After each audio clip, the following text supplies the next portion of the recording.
안녕하세요. 저는 6개월 전 홀어머니를 하늘나라에 보내드린 40대 중반의 아들입니다. 살아생전 제 뒷바라지 하시느라 고생이 많으셨던 어머니를 보내드리며 심적으로 너무 고통스러워 괴로워 눈물도 많이 흘렸지만 계실 때 잘하는 것이 제일이라는 생각이 드는 요즘입니다. 저에게 하루는 나이 드신 부모님께는 더 긴 시간이라는 것을 잊지 말아야겠더라고요. 그래서 앞으로 더 잘해보려고 합니다. 홀어머니는 벌써 돌아가셨는데 어떻게 더 잘할 거냐고 의문이 생기는 분들이 계실 겁니다. 네, 그러실 테지요. 그런데 제게는 엄마가 한 분 더 계시거든요. 이상한 말이지요. 제 이야기를 들어보시면 이해가 가실까요? 저는 어릴 적부터 몸이 참 약했습니다. 그런 저를 간호하시느라 어머니는 많은 밤을 새며 제 곁을 지키셨습니다. 아버지도 안 계신데 제가 몸이 아파 앓는 것을 보면 그렇게 안타까워하며 전전긍긍하셨어요. 그러다 제가 다 나아갈 때쯤엔 어머니가 병이 나시고는 했죠. 제가 굉장한 늦둥이라 어머니가 나이가 많으셨거든요. 저는 그런 어머니의 고생이 속상해 나중에는 아파도 아프다는 말도 못하기도 했습니다. 제가 낯도 많이 타고 내성적인 성격이라 더 그랬던 것 같기도 하지만 더 말하지 못한 이유가 있었습니다. 그건 바로 저와 16살 나이 차가 나는 누나 때문이었습니다. 누나는 제가 어릴 때는 같이 살지 않고 나가 살았는데 제가 아프다는 말만 들으면 집으로 달려와 제가 괜찮은지 보곤 했거든요. 그러기만 했으면 다행인데 어머니가 누나가 와 저를 살피는 것을 싫어하시는 것처럼 화를 내시고 누나를 쫓아내기까지 하시면서 어머니와 누나가 다투는 일이 반복되다 보니까 그게 싫고 부담스럽더라고요. 그래서 아파도 아프다는 말도 못하고 어머니께 들키듯이 탈로가 날 때가 많아졌습니다. 그런 저에게 어머니는 이 녀석아, 아픈 걸 왜 숨겨? 그러다 정말 큰일 나면 어쩌려고? 라며 소리치시며 눈물을 흘리시기도 했는데 그래도 누나가 와서 큰 소리 나는 게 너무 싫었습니다. 제가 아픈 게 꼭 잘못하는 것만 같아서 죄의식이 생겼던 것 같습니다. 하지만 어머니와 누나를 싫어하거나 원망한 적은 없습니다. 두 분 다 저를 너무 사랑해서 그러는 거라고 생각했으니까요. 누나도 말이 누나지 16살이나 차이가 나다 보니 거의 이모처럼 느껴지기도 했고 어머니는 그저 제가 뭘 하든 허허 웃으시며 예쁘다고 하셨습니다. 친구들은 너희 엄마는 너무 늙었고 누나도 너무 나이 많다. 너 주워온 거 아니야? 라며 놀리곤 했는데 그럴 때면 속상하기도 했습니다. 하지만 저는 어머니와 누나가 저를 다 예뻐하는 게 싫지 않았기에 그런 친구들의 말을 크게 신경 쓰지 않았습니다. 다른 형제들이 치고받고 싸우는 것을 보면 너무 이상하고 싫었거든요. 누나를 낳고 아들을 바라다 저를 낳으셨다는 어머니의 말씀에 감사하는 마음만 컸습니다. 늦게라도 저를 낳아 열심히 키워주셨으니 감사할 수밖에요. 아버지도 돌아가시고 안 계신데 누나도 밖에서 지내는지라 세상에 어머니와 저만 있는 것 같기도 했기에 어머니와 저는 매우 애틋한 관계였습니다. 가끔 집에 와 제 문제로 어머니에게 싫은 소리를 하는 누나가 불청객처럼 느껴질 정도였습니다. 하지만 누나 역시 저에게는 항상 잘해주셨고 어머니와 제 이야기가 아니면 큰 소리를 낼 일이 없는 분이셨기에 더욱 제가 아프거나 문제가 생기면 감추려 하기도 했습니다. 그러고 나면 집안에 시끄럽게 큰 소리는 안 날 테니까요. 그래서인지 저는 유치원 다닐 때부터 좀 조용한 편이었습니다. 친구들과 잘 어울리면서도 다툼이 날 때면 은근히 뒤로 빠지기도 했죠. 하지만 남자 녀석들 특성상 제가 물러나면 더 의기양양하게 다가와 시비를 거는 것을 넘어 꼭 주먹다짐까지 가려는 녀석들이 있었습니다. 솔직하게 저는 저보다 그 녀석들이 걱정이 됐습니다.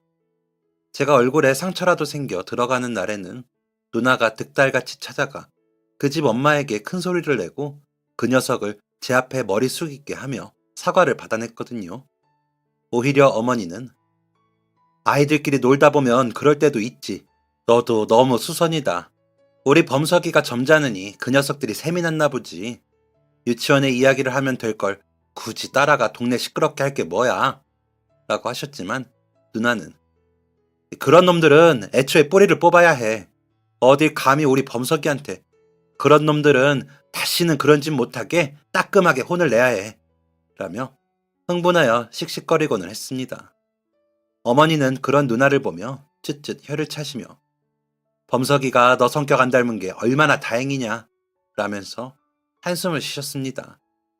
처음 누나가 밖에서 지내게 된 것도 제가 유치원에 가기 전 골목에서 노느라 친구들과 어울리다가 넘어져 팔꿈치와 얼굴을 긁힌 적이 있었는데 누나가 골목에 나와 누가 우리 범석이 넘어뜨렸어? 누구야? 누가 우리 범석이 몸에 상처를 냈어? 라며 고함을 치면서 난리를 부리는 통에 제가 엉엉 울면서 누나, 내가 놀다가 넘어진 거야. 왜 그래? 라고 소리를 친 게 계기가 된 것이었습니다. 친구들 보기도 창피하고 아주머니들이 쑥덕거리는 것도 싫었거든요. 뭐야? 엄마야? 누나야? 뭐가 넘어졌다고 저렇게 난리를 피워? 누가 때리기라도 했으면 난리 났겠네. 라며 하는 말을 들었거든요. 그 말에 저는 얼굴이 화끈거렸습니다. 안 그래도 나이가 많은 어머니와 누나를 신기하다는 듯이 말을 하는 사람들이 많은데 눈에 띄게 큰 소리를 내서 더 말이 나게 되었으니까요. 저는 더 울면서 집으로 들어가 어머니께 말씀드렸고 그런 이야기를 제게 전해들은 어머니께서는 소희, 너 따로 방구에서 나가라. 동네 창피해서 안 되겠어. 범석이도 봐라. 힘들어하잖아. 애가 그렇게 우는 애가 아닌데 왜 울리냐? 라고 하시고는 누나를 옆 동네에 방울구에 내보내셨습니다. 누나는 그때쯤 공장에 취직해 다니고 있었는데 공장 바로 앞이기도 해서 겸사겸사 나가는 걸로 이야기가 된 것이었습니다. 공장이 교대 근무였기에 출퇴근 시간이 바뀌니 더 잘 됐다고 어머니는 그러셨고요. 누나도 제가 더 기가 죽어 있는 것을 보고는 어머니 말씀대로 순순히 방으로 이사를 나갔습니다. 누나가 나가는 건 또 좋진 않았는지 누나 미안해 라며 또 울었는데 그런 저를 끌어안고 누나는 한참을 흐느끼다 짐을 들고 갔습니다. 그러고 나서도 누나는 제게 무슨 일이 있을까 전전긍긍하며 공장이 쉬는 날이면 집에 와 저를 살폈습니다. 어머니는 집에서 조금 떨어진 버스 정류장 근처에서 책방을 운영하셨는데 원래는 아버지와 하시던 걸 어머니가 일하는 사람을 두고 계속 하셨습니다. 제가 태어나기 전에는 그 근처 동네에서 살다가 아버지가 돌아가셔서인지 집을 줄여 그 당시 저희가 살던 집으로 이사를 했고 누나는 동네에 아는 사람이 별로 없어 주변을 더 경계를 하고는 했습니다. 누나는 꾸미는 것도 잘 할 줄 모르고 그저 일만 다니면서 제 옷이나 장난감, 제 먹거리를 사오고는 했습니다. 그런 누나를 보며 어머니는 우리 범석이는 내가 알아서 할 테니까 너나 좀 꾸미고 옷도 좀 사고 화장도 좀 하고 그래라. 아직 젊은 게 그게 뭐냐? 꼭 애엄마처럼 하고 다니면서 라며 핀잔을 주고는 하셨습니다.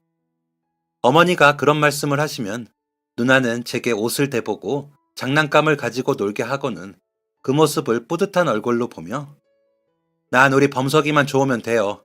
내가 뭐 어디 갈 데가 있어야지. 애엄마처럼 보라지. 안 귀찮고 좋아. 라며 속도 없어 보이게 웃고는 했습니다. 그런 누나의 눈빛에서 진심으로 저를 위하는 마음이 어린 저에게도 읽혔기에 저는 누나가 밉지도 않았습니다. 가끔 커지는 목소리만 좀 조절이 되기를 바랄 뿐이었습니다. 그럼 저는 아무 문제가 없었죠. 어머니와 누나 사이에서 사랑 많이 받고 부족함 느끼지 못하고 자랐습니다. 넉넉한 형편은 아니었지만 제가 먹고 자고 쓰는 것에 부족하거나 모자라지 않았고 어머니와 누나에게 항상 최우선은 저였기에 저는 유치원 때부터 부잣집 아들이냐는 이야기를 듣기도 했고요. 어머니를 닮아 유난히 하얀 피부인 누나와 저는 뭘 입혀도 태가 난다는 말을 듣고는 했습니다. 그런데다가 몸까지 약하고 큰 소리 나는 걸 싫어하다 보니 점점 더 클수록 주변 아이들의 표적이 되는 것 말고는 별 문제가 없었죠. 초등학교에 들어가서는 아이들 수가 더 많아지다 보니 괴롭히는 그 정도가 심해졌습니다. 쉬는 시간에 자리를 비우면 제 노트에 기생 오랍이라고 적혀 있다거나 일부러 다리를 걸어 넘어뜨리곤 했습니다. 그런 일들은 제가 혼자 감당할 수 있으니 큰 문제가 아니었지만 싸움을 걸면서 때리는 아이라도 나타나면 그때부터는 감당할 수가 없었죠. 누나가 교무실까지 찾아와 또 큰 소리를 내면 그 녀석들은 쪼르륵 잡혀와 혼나고 그 집 부모님까지 소환이 되어 학교가 시끌벅적해졌으니까요. 어머니는 조용조용 차분히 말씀을 하셨는데 누나는 흥분을 가라앉히지 못하고 목소리가 커지니 저까지 여간 곤란한 게 아니었습니다. 선생님들도 곤란해 하셨죠. 그러다 초등학교 3학년이 되고서 한 아이가 너는 누나 보이라며? 생긴 것도 계집애같이 생겨서는 너는 너희 엄마랑 누나 없이 아무것도 못하냐? 라며 놀리는데 제가 무슨 생각이었는지 발끈하여 너는 너희 엄마 없이 살 수 있어? 너 형제 없이 살 수 있어? 너는 혼자 뭘 그리 잘하냐? 너희 엄마는 그런 것도 안 해주냐? 라며 맞받아쳤습니다. 그러자 그 녀석이 씩씩거리면서 그래, 우리 엄마는 안 해준다. 못 해준다. 어쩔래? 라면서 달려들어 저를 때리더라고요. 그래서 또 누나가 난리가 나서 학교에 찾아와 그 녀석 부모님을 소환했는데 아버지가 오셔서는 죄송합니다. 아이 엄마가 작년에 병으로 떠나고 아이가 괜히 부러워서 그랬나 봅니다. 다시는 못 그러게 주의를 주겠습니다. 라며 머리를 조아리시더라고요. 그런 그 녀석 아버지 곁에서 저를 향해 눈을 흘기는 그 녀석의 눈물을 본 것 같아 마음이 아팠습니다. 저도 아버지가 안 계시고 그 빈자리를 어머니와 누나가 채우느라 고생을 하고 있으니까요. 동질감이 느껴지기도 하고요. 그래서 측은한 마음으로 그 녀석과 그 녀석의 아버지를 보고 있는데 누나가 또 목소리를 높이며 그럼 그래도 돼요? 아들 교육 똑바로 시키세요. 라면서 인상을 쓰고 화를 내는 모습을 보니 속상했습니다. 그래서 생각했습니다. 누나가 학교에 와서 더 이상 큰 소리를 내지 못하게 할 수 있는 방법이 무엇이 있을까 하고요. 그러던 중에 같이 학교에 오고 가는 친구들에게 제 고민을 털어놓았더니 한 친구가 그럼 너가 좀 강해져서 맞지 않는 게 어때? 너도 맞고만 살 수 없잖아. 너가 안 맞으면 누나도 안 오겠지. 라고 하더군요. 그래서 안 맞을 수 있는 방법이 뭐가 있을까 싶다가 운동을 배워보자 싶더라고요. 그때 마침 제가 살던 골목에 유도 도장이 있어 어머니께 엄마, 나 유도장에 보내줘요. 라고 졸라 다니게 되었습니다. 저희 형편에 좀 무리가 되긴 했지만 어머니는 제가 하도 맞고 다니니 방법이 될 수도 있겠다 싶으셨는지 보내주시더라고요. 제가 유도장에 다니기 시작했다는 이야기를 들은 누나는 그러다 다치면 어떻게 해? 조금 더 크고 다니면 안 돼? 라며 걱정을 했지만 저는 그런 누나를 보며 더 포기하지 않았습니다. 그런데다가 제가 제법 운동신경이 있었는지 제법 잘 따라해 관장님도 놀라시며 범석이 나중에 선수할래? 라고 물으실 정도였기에 재미를 붙여 열심히 했습니다. 제가 유도를 배운다고 소문이 나자 처음엔 비웃으며 계속 시비를 걸던 녀석들이 제가 겉으로 보기에도 점점 탄탄해지는 게 느껴졌는지 더 이상 시비를 걸지 않더군요. 그런 변화를 느끼다 보니 저의 유도 사랑은 점점 더 짙어졌습니다. 누나는 영양제에 보약을 해다 나르며 혹시나 제가 다치지는 않을지 이리저리 살펴보며 아프면 하지 마, 알았지? 꼭이야? 라고 하면서 제 걱정을 했습니다. 어머니는 우리 범석이가 더 의젓해지고 단단해져서 좋기만 하고만 유난을 떨기는 관장님도 우리 범석이 유도에 소질 있다고 칭찬을 얼마나 하시나 몰라. 둬라. 하고 싶을 때까지 실컷 하게. 라며 제 편을 들어주셨습니다. 그런 어머니께 누나는 엄마, 그거 다 못 그만두게 하려고 입에 발린 상술이야. 그러다 다치기만 해봐. 라며 못마땅해 하긴 했지만요. 그럼 어머니는 야, 우리 범석이는 다 알아서 잘하니까 너나 잘해. 범석이한테 매달리지 말고 너나 좋은 사람 만나서 시집이나 가라. 이제 너 나이 26살인데 언제 갈래? 라며 누나를 타박하셨습니다. 그러면 누나는 저를 꼭 끌어안으며 나는 시집 안 가고 우리 범석이랑 살 거야. 누나가 돈 열심히 모으고 있어. 누나가 더 넓은 집으로 이사 가면 범석이랑 누나랑 같이 살자. 알았지? 라고 했습니다. 그런 말을 누나가 할 때면 어머니는 불같이 화를 내시며 범석이가 왜 너랑 살아? 범석이는 내가 책임져. 너는 너나 잘 살아. 라고는 저를 누나에게서 떼어놓으셨습니다. 그렇게 누나의 품에서 떨어져 나온 제가 누나를 보면 누나는 굉장히 슬픈 눈으로 저를 바라보고 있는 게 느껴졌습니다. 저야 어머니와 지내는 게 더 좋았지만 누나의 그 슬픈 눈은 제 가슴에 박혀 누나에게 모질게 할 수 없게 만들었습니다. 그렇게 저는 유도를 열심히 하며 괴롭힘을 받는 일이 없는 아이로 자랐습니다. 초등학교 5학년쯤 됐을 때는 지역 대회에 나가 동메달을 따기도 했습니다. 그때도 누나가 너무 큰 소리로 응원을 하는 바람에 좀 창피했지만 그 덕분인지 상대 선수가 빈틈을 보여 이길 수 있기도 했습니다. 점점 자랄수록 집안의 유일한 남자라는 생각에 더 강해져야겠다고 결심이 서더군요. 그 결심을 하게 된 계기가 있었는데 제가 중학교에 입학을 하고 얼마 뒤 누나는 다시 집으로 돌아왔습니다. 누나가 자취를 하던 집 근처에서 여자가 혼자 살다가 나쁜 일을 당하고 돈까지 뺏기는 일이 일어나자 어머니가 누나 짐을 싸 데리고 들어오게 된 것이었죠. 그러면서도 어머니는 그러게 친작 좋은 자리에 선 봐서 시집 가라니까 왜 번거롭게 이렇게 왔다 갔다 해? 한 번만 하면 될걸. 라며 탄탁해하지 않으셨습니다.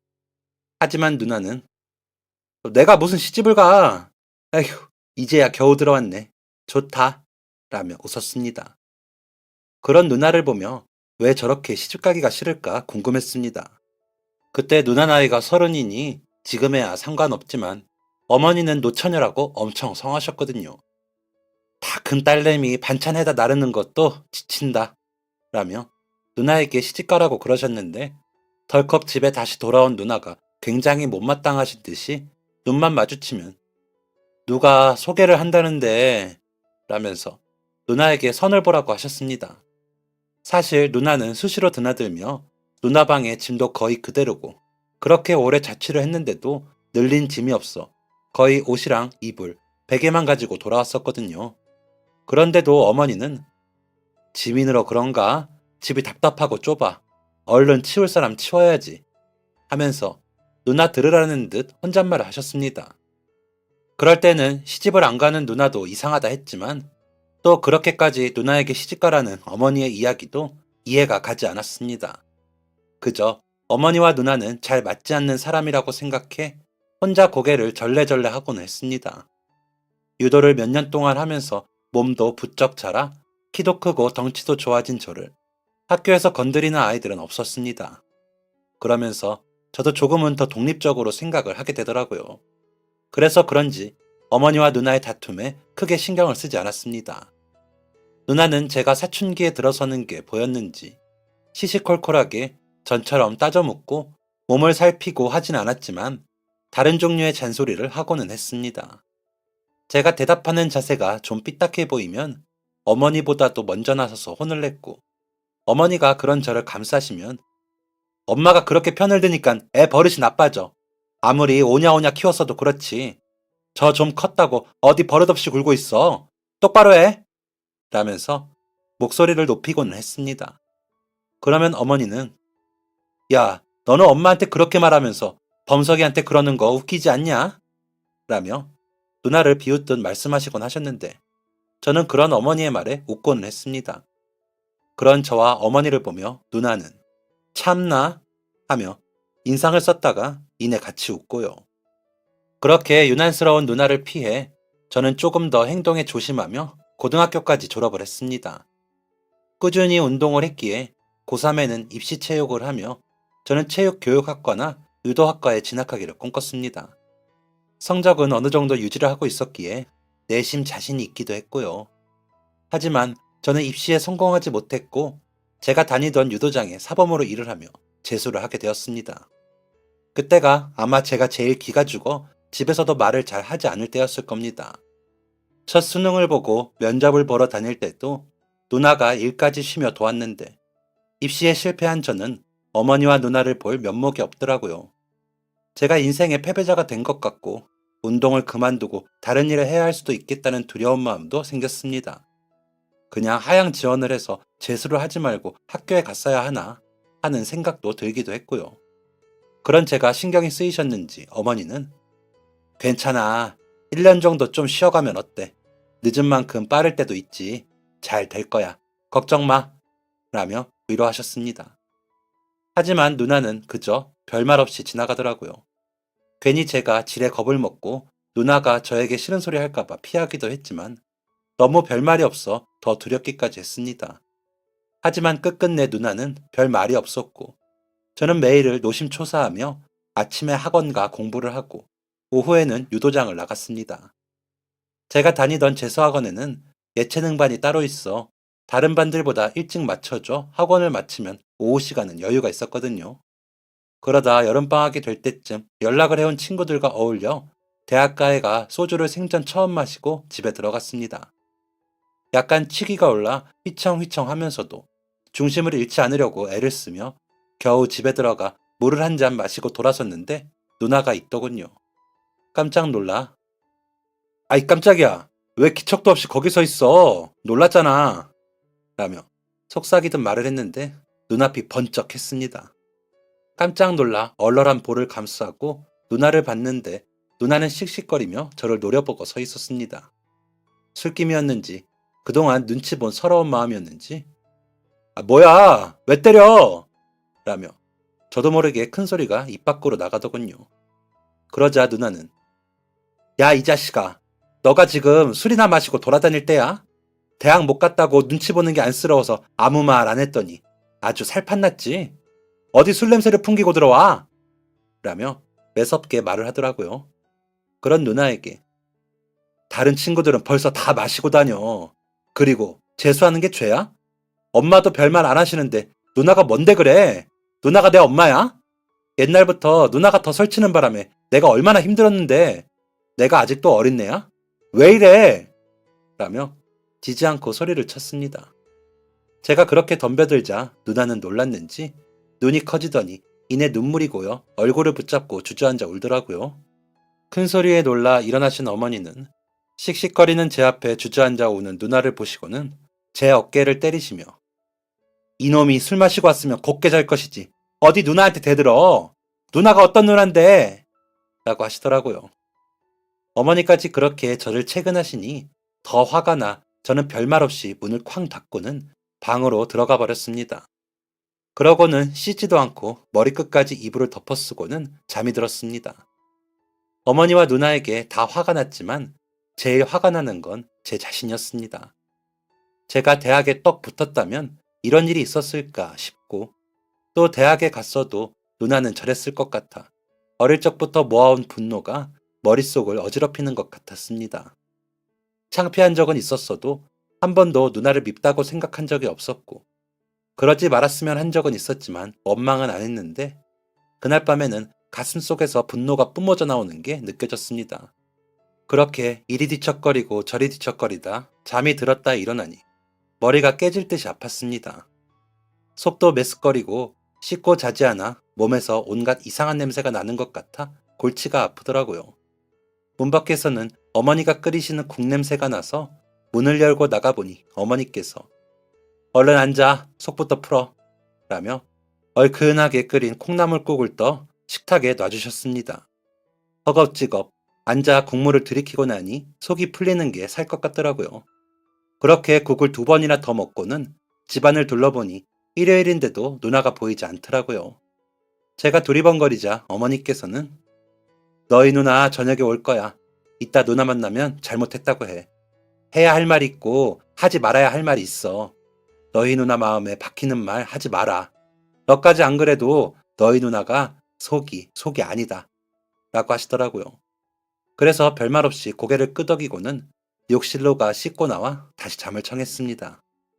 그날은 그냥 그렇게 보내고 싶었습니다. 하루쯤은 그래 보고 싶었달까요? 그렇게 누워 빈둥거리는데 몸이 무겁고 머리가 지끈거려 더운 날씨에 짜증이 나더라고요. 선풍기를 틀었는데도 열이 올라 몇 번을 일어나 찬물을 끼얹고 났더니 오후 늦은 시간이 돼서야 정신이 들었습니다. 그러면서 제 행동이 부끄러워지고 어젯밤 저를 그렇게 괴롭히던 분노들이 창피하게 다가오더군요. 술이라는 물질이 굉장히 왜곡을 하게 한다는 생각이 들 정도로 숨고 싶어지더라고요. 그렇게 부끄러움을 느끼고 있는데 누나가 들어오는 소리가 들렸습니다. 어머니가 누나를 반기시며 어땠어? 사람은 좋더만. 애도 없이 얼마 살지도 못하고 이혼했다더라. 여자가 너무 돈만 밝혔다던데? 라고 하시는 소리가 들렸지만 누나의 대답은 들리지 않았습니다. 저는 괜한 민망함에 잠자는 척 내다보지 않고 눈을 감고 있었습니다. 그러다 살짝 잠이 들었는데 누가 제 얼굴을 쓰다듬는 느낌이 나더군요. 로션 냄새가 누나인 것 같아 눈을 뜨지 않고 계속 자는 채를 했습니다. 그런 저를 누나는 한참이나 이마와 뺨, 어깨, 손을 쓰다듬더니 눈물을 훔치는 소리가 들리더군요. 마음이 아팠습니다. 아버지가 안 계신 자리를 대신해 시집도 안 가고 저를 어머니와 함께 키운 누나의 마음을 아프게 한 제가 너무 죄스러웠습니다. 번쩍 눈을 뜨고 누나에게 미안하다고 하고 싶기도 했지만 쑥스러운 마음이 더 컸기에 저는 계속 자는 척을 했습니다. 누나는 그렇게 한참을 훌쩍이다 제 방에서 나갔습니다. 그제라도 일어나 누나에게 미안하다고 했어야 했지만 저는 그러지 못했습니다. 그러고는 시간은 지났고 저는 입시에 매진했습니다. 누나는 그 후로 저에게 전처럼 말을 걸지도 잔소리도 하지 않았습니다. 그러다 보니 서로 할 말이 없어지더군요. 하지만 여전히 제가 필요할 때 저를 도왔고 역시나 저의 입시를 돕기 위해 함께 했습니다. 하지만 일상적인 이야기만 할 뿐 저에게 더 묻거나 지나친 염려를 표내지 않았습니다. 그렇게 저는 대학에 입학할 수 있었고 제법 이름이 있는 수도권 대학에 체육학과에 진학을 했습니다. 저녁에 하던 유도장 사범일은 용돈벌이 삼아 계속 하기로 했습니다. 누나는 제가 입학을 하고 학교에 다니기 시작한 3월을 지나 5월에 한 남자와 결혼을 했습니다. 매형은 한 번 결혼을 했던 사람이었는데 회사도 좋은 회사이고 사람도 좋아 보였습니다. 37살의 누나가 뒤늦게 시집을 갈 곳은 그런 재혼 자리밖에 없다며 어머니는 아쉬워하셨지만 매형이 나이가 지나치게 많지 않고 한 번 결혼을 했어도 아이가 없다는 점에서 위안을 삼으셨습니다. 누나보다 3살이 많다는 매형은 나이보다 더 들어 보이고 키도 작았지만 누나에게 꽤나 진심인 건지 저와 어머니께도 잘하려고 애를 썼습니다. 저를 처음 만난 자리에서는 어휴, 내가 첫사랑에 실패만 안 했어도 천한만한 아들이 있었을 텐데 허허, 앞으로 아버지 대신이다 생각하고 어려운 것 있으면 다 이야기해 라고 말하시더라고요. 저는 집안에 남자 어른이 낯설어 그저 방긋 웃고는 말았지만 어머니는 그런 매형의 말이 듬직했는지 매형을 뿌듯한 얼굴로 바라보셨습니다. 정작 누나는 별 감흥이 없는 표정으로 매형을 바라보다 매형과 눈이 마주치면 웃고는 했고요. 웨딩 드레스를 입은 누나는 예뻤습니다. 만화 영화에 나오는 공주님처럼 넓게 펴진 드레스를 입는 누나는 정말 곱더라고요. 저렇게 예뻤었나? 생각이 들 정도로 예뻐서 깜짝 놀랄 정도였죠. 그러다 속으로 진작 좀 저렇게 꾸미지. 내 것만 사느라 돈 다 썼네. 라는 생각이 들었습니다. 그러고 났더니 마음 한편이 아프면서 눈물이 나더라고요. 저렇게 예쁜 누나가 제대로 된 화장 한 번을 못하고 저한테만 쏟아붓다가 때를 놓쳐 뒤늦게 가는 시집이라는 생각에 미안하고 속상해 눈물이 멈추질 않았습니다. 어머니는 그런 제 손을 꼭 잡으시더니 본인도 눈물을 닦으시더라고요. 시기 시작하기도 전에 그렇게 눈물을 쏟은 저는 차마 누나의 식을 제대로 보지도 못하고 고개를 숙인 채 울었습니다. 누가 보면 누나를 억지로 시집 보내는 것처럼 울었습니다. 누나도 역시나 많이 울더군요. 화장이 얼룩지면 안 되는데도 누나는 눈물을 멈추지 못했습니다. 사돈 댁에 죄송할 정도로 울어 식이 끝날 때쯤에는 민망할 정도였습니다. 그렇게 식을 마치고 사람들과 인사를 나누고 어머니와 저를 찾은 누나는 제 손을 꼭 잡더니 엄마 잘 부탁해 라더니 다시 눈시울이 붉어졌습니다. 어머니와는 한참을 끌어안고 엄마 미안해 라더군요. 그런 누나에게 우리 걱정 말고 누나나 잘 살아. 매형한테 성격 부리지 말고 라며 농담 반 진담 반인 말을 하면서 웃었더니 누나는 그제야 매형과 차를 타고 신혼여행지로 떠났습니다. 떠나는 누나가 탄 차를 바라보는데 또 눈물이 나 눈물을 닦았더니 어머니께서는 제 손을 꼭 잡고 두드리시더라고요. 집으로 돌아와 누나가 없는 누나의 방을 보고 나니 마음이 더 휑하니 구멍이 난 것 같았습니다. 20살부터 쉬지 않고 일을 하며 어머니와 저를 돌봤던 누나가 이제는 새로운 가정을 꾸렸다는 게 그때까지도 실감이 나지 않았고 누나 짐을 신혼집으로 옮기고서도 허전한 줄 몰랐는데 누나가 이제 저 방으로 돌아오지 않는다고 생각하니 집이 썰렁한 게 느껴졌습니다. 누나의 신혼집은 저희 집에서 1시간 반이 넘게 걸리는 거리여서 전처럼 오고 갈 수 없다고 생각하니 더 그런 마음이 생겼던 것 같기도 합니다. 누나는 제주도를 거쳐 부산, 포항, 강릉까지 들르는 신혼여행을 마치고 매형과 집으로 왔습니다. 어머니는 누나가 시댁으로 가져갈 이바지 음식을 누나 신혼여행 기간 내내 준비하느라 바쁘셨는데 준비를 제대로 못해서 사돈어른 마음에 찰지 모르겠다 라며 매형 앞에 수줍게 내미셨습니다. 매형은 어머님 솜씨가 좋으셔서 안 봐도 훌륭하겠죠. 준비하시느라 고생하셨습니다. 라며 사람 좋게 웃으셨습니다. 누나는 별말 없이 어머니를 바라보다 눈물을 훔치고요. 그런 누나를 지그시 바라보던 매형은 이 사람이 마음이 어찌나 여린지 눈물이 많아요. 제가 앞으로 잘해야겠어요. 라며 누나 대신 말을 전하시더라고요. 그 모습을 지켜보는데 마음이 이상했습니다. 이제는 누나가 우리보다 매형이랑 더 가까운 것처럼 느껴져 속상하기도 했고요. 하지만 제가 할 일은 누나가 매형과 행복하길 바라는 일뿐이었습니다. 그동안 제게 쏟은 그 마음으로 이제는 누나가 그저 본인만 생각하며 웃으며 살기만 바랬습니다. 누나는 그날 하룻밤을 자고는 다음날 시댁으로 향했습니다. 인상이 선해 보이셨던 사돈 어른들이 누나를 예뻐해 주시고 아껴주시길 바랐습니다. 그 후로 누나는 2주나 3주에 한 번 집에 왔습니다. 반찬을 가지러 온다는 핑계였지만 어머니와 제가 잘 지내는지 보려고 하는 일이라는 걸 알고 있었습니다. 매형은 반찬값이라며 어머니께 용돈을 제법 내밀었습니다.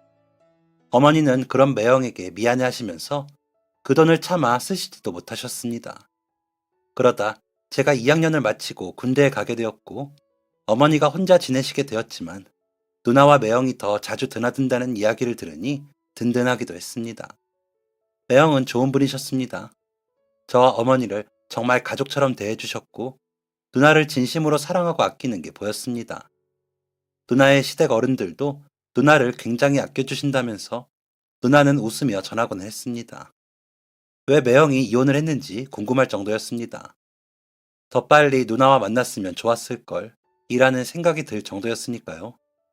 그러다 제가 상병을 달았을 때쯤 누나의 임신 소식이 들렸습니다. 늦은 임신이기에 뱃속의 아이나 누나를 위해 절대 안정이 필요하다고 하더라고요. 그래서 누나가 어머니 댁으로 오지를 못하고 어머니가 누나네 집으로 반찬을 가지고 간다는 소식을 듣게 되었습니다. 어머니가 혼자 힘들게 짐을 들고 나르실 생각에 마음은 아팠지만 조카가 생긴다는 생각에 기분이 좋더라고요. 어떤 녀석이 태어나건 누나가 제게 해준 것을 갚을 기회라고 생각하고 잘해주기로 결심했습니다. 다행히도 누나와 아이는 건강했고 제가 제대를 하기 전 아이는 태어났습니다. 그 무렵 소식이 궁금해 매일 집에 전화를 했는데 전날 밤늦게 진통이와 새벽에 아이를 낳았다는 소식을 듣고 공중전화 부스에서 울었습니다. 조카는 건강한 남자아이였습니다. 매형이 나이가 많으시니 제가 더 적극적으로 놀아줘야겠다는 생각을 하며 매일 잠이 들었습니다. 얼른 휴가를 나가 조카를 만날 날을 손으로 꼽으며 기다렸습니다. 아이 내복을 사서 몸조리를 하러 집에 와 있는 누나를 만나는 순간 또 주책없게 눈물을 흘리고는 쑥스러워 괜히 에휴 눈에 티끌이 들어갔어 라며 웃었지만 누나는 저를 보고는 흘리더니 봐 예쁘지? 꼭 너 어릴 때 같아 라면서 아이를 보여줬습니다.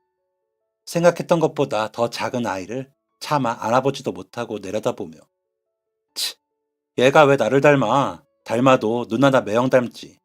매형은 좋아하시지? 라며 웃었더니 누나는 그런 제 어깨를 쓰다듬으며 고개를 끄덕였습니다.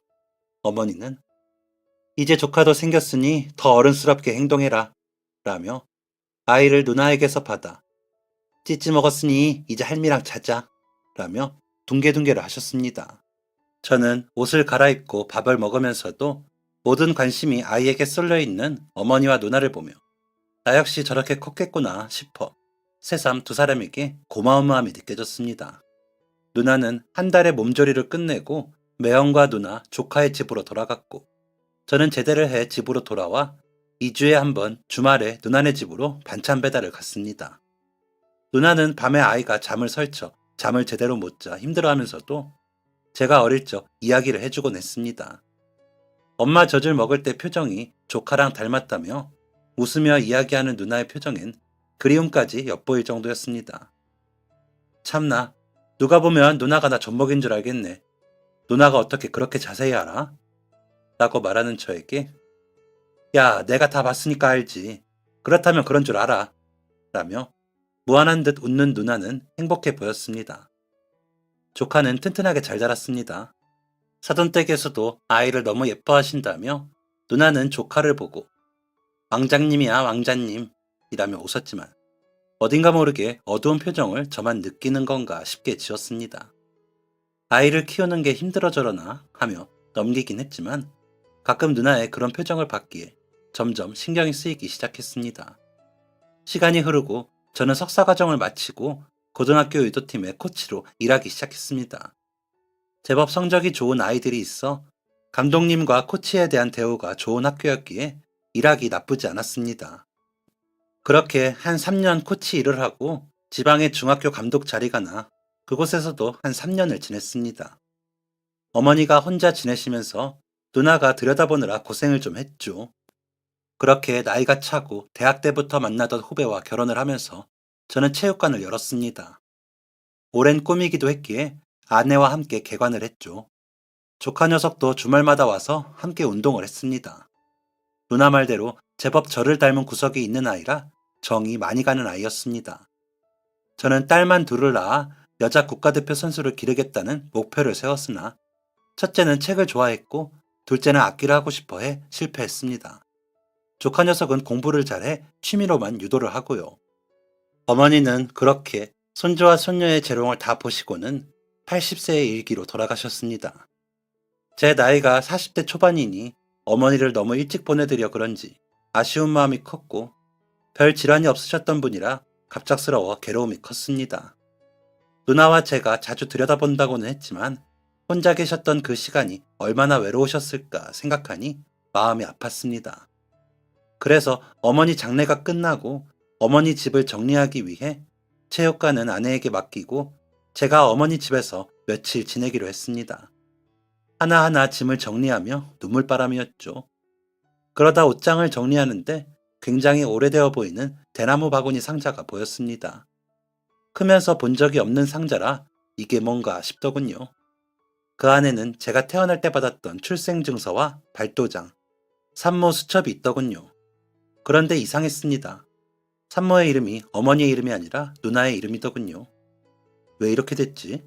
하며 의아한 마음에 상자 안의 물건들을 천천히 꺼내어 보는데 작은 노트가 나오더군요. 누나의 글씨로 써내려간 그 일기는 믿을 수 없는 내용이 쓰여 있었습니다.